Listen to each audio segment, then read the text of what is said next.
আজি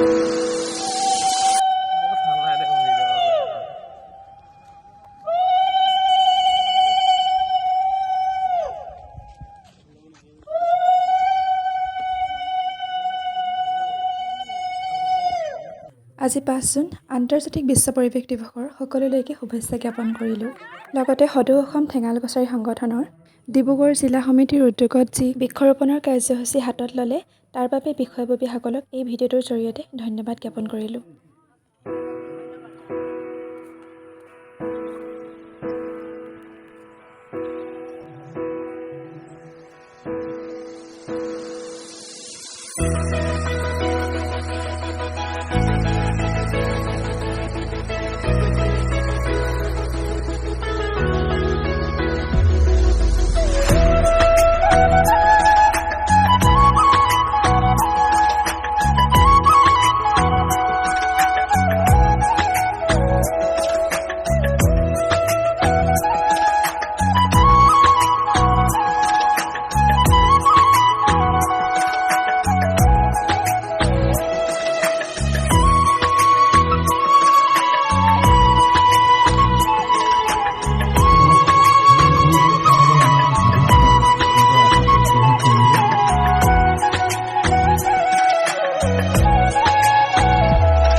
আপোনালোকে জানে বৰ্ষাৰণ্য আমাৰ কীৰ্তন আছে, আমি তাৰ বাবে সৌভাগ্য।